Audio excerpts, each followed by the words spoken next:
Good evening everyone and welcome to Creatix YouTube channel my dear friends. मैं हूं आपका host and दोस्त अंकित गोयल और आपके लिए ले आया हूं एक और लर्न इंजीनियरिंग का धमाकेदार एपिसोड। और इस बार बात करेंगे कि सप्लाई फ्रीक्वेंसी 50 हर्ट्ज की क्यों रखी जाती है। आपने देखा होगा हमारे देश के अंदर 50 हर्ट्ज सप्लाई फ्रीक्वेंसी यूज होती है और इंडिया के बाहर कुछ कंट्रीज प्रेफर करते हैं 60 हर्ट्ज। तो मेन क्या रीजन है कि 50 और 60 में ऐसी क्या बात है जो शायद और किसी में नहीं है। तो इस बारे में डिस्कस करेंगे हम लोग आज इस एपिसोड के अंदर। हो सकता है बहुत सारे बच्चों को पता हो लेकिन बहुत सारे लोगों को नहीं भी पता होगा, तो डेफिनेटली आप लोग शेयर करेंगे, इस वीडियो को वायरल करेंगे ताकि मैक्सिमम जनता तक ये बात पहुंच सके। तो इससे पहले शुरुआत करें, let me introduce my self. मैं हूं आपका होस्ट एंड दोस्त अंकित गोयल और मेरे को गेट में 2 बार AIR 1 मिला है इन 2014 and 2018।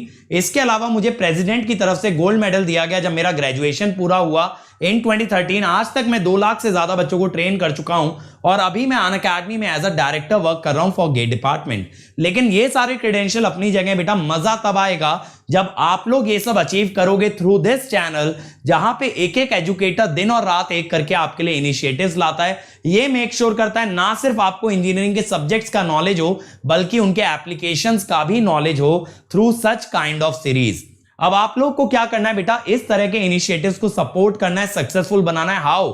Bye sharing them as much as possible, ताकि हर बच्चे तक इंजीनियरिंग नॉलेज पहुंच पाए and they become true engineers and they fall in love with electrical engineering. और हमारे इनिशिएटिव से जुड़े रहने के लिए अनअकैडमी ऐप इंस्टॉल कर लेना है, जहां पे आपको बहुत सारे फ्री इनिशिएटिव मिलेंगे जिन्हें बस अनलॉक कर लेना using the code Ankit ESE। और इसके अलावा मेरे बच्चों, अगर आप अनअकैडमी के बैचेस ज्वाइन करते हो तो भी you can get a discount of 10% and my personal guidance using the code Ankit ESE। तो चलो यार शुरू करते हैं। तो क्वेश्चन ये है कि 50 हर्ट्ज या 60 हर्ट्ज क्यों रखते हैं। पहले मैं आपको बता दूं बेटा 50 और 60 में क्या फर्क है। अगर 60 हर्ट्ज की बात करें तो फ्रीक्वेंसी हाई होने की वजह से कोर लॉसेस बढ़ जाते हैं, that is the one of the major differences. दूसरी बात, जब हम AC के अंदर पावर निकालते हैं तो पावर जो है फ्लिकर करती है, पावर ऑसिलेट करती है दुगनी फ्रीक्वेंसी से एज कंपेयर टू सप्लाई। तो लो फ्रीक्वेंसी में एक नुकसान यह हो सकता है कि flickering can affect the performance of a device. तो 60 हर्ट्ज पे कोर लॉस बढ़ेंगे लेकिन 50 हर्ट्ज पे फ्लिकरिंग बढ़ेगी। ये दोनों के अंदर मेजर डिफरेंस है, लेकिन ये डिफरेंसेस इतने मेजर नहीं होते कि 60 हर्ट्ज वाली डिवाइस 50 पे काम नहीं करेगी या 50 वाली 60 पे काम नहीं करेगी। आज की दुनिया में बेटा, जहां वर्ल्ड इतना कनेक्टेड है, तो हमारी अगर डिवाइसेस की बात करें, चाहे आप मोबाइल का चार्जर देखें, क्या चाहे आप लैपटॉप का चार्जर देखें, उस पर लिखा होगा 50/60 हर्ट्ज। उसका मेजर रीजन ये होता है बच्चों कि आपको हो सकता है ट्रैवल करना पड़े, आप हो सकता है US निकल जाओ। अगर आप वहां पे गए तो फिर आपको डिफरेंट फ्रीक्वेंसी पे काम करना है। इसीलिए बाय डिफॉल्ट डिवाइसेस ऐसी बनाई जाती हैं which can operate at both the frequencies without a significant loss in performance. Otherwise difference क्या आएगा, मेनली परफॉर्मेंस चेंज होगी। लेकिन ऐसा नहीं है कि डिवाइस एकदम डैमेज हो जाएगी, काम नहीं कर पाएगी, ऐसा नहीं होता। Yes, there is a change in performance. अगर हाँ 50 और 100 हर्ट्ज की बात करता तो बेटा फ्रीक्वेंसी डबल हो जाने से बहुत चीजें बदल जाती। जैसे अगर मान लो 100 से 50 आते तो फ्रीक्वेंसी हाफ होती, फ्लक्स सीधे सीधे डबल हो जाता V/F से।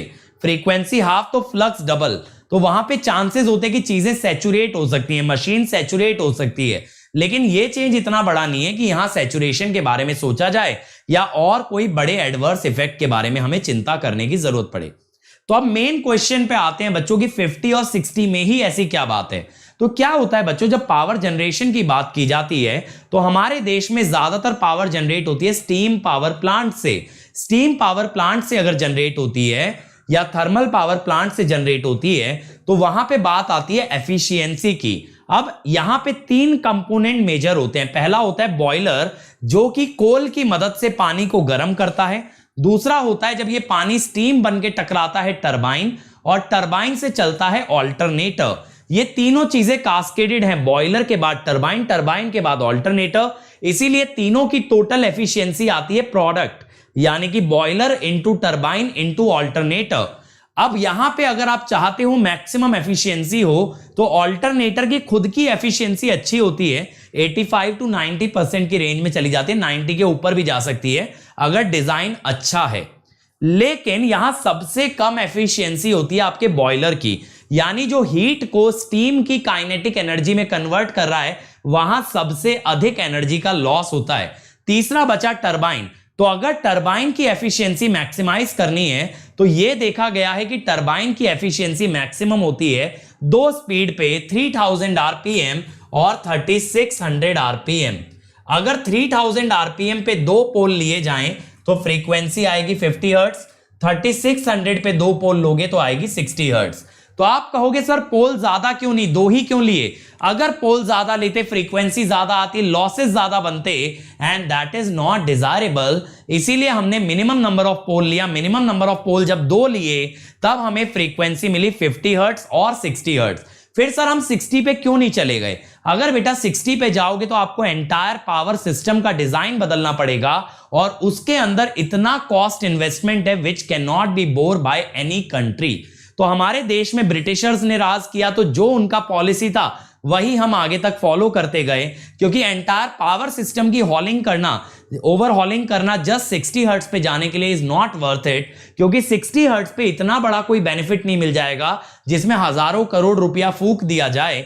और ना ही सिर्फ फूकने की बात है बेटा, अगर आप जनरेटर्स का, ट्रांसफार्मर का डिजाइन बदलते हो you will have to shut down the power system for some time, और उसके अंदर देश का इकोनॉमिकली इतना बड़ा लॉस होगा which can not be bear by any country. कोई कंट्री नहीं झेल सकती इतना बड़ा लॉस, और वो भी इतने छोटे से इंक्रीमेंट के लिए। इसीलिए 50 से 60 हर्ट्ज जाने की बात ही नहीं होती, क्योंकि अगर कभी भी खर्चा करते हो तो आप हमेशा ये देखते हो जो पैसा लगाया क्या उसकी कीमत वसूली गई। तो बेटा 50 से 60 में इतना कोई बेनिफिट नहीं है कि आप कीमत वसूल पाओ। That is why we don't change the entire power system.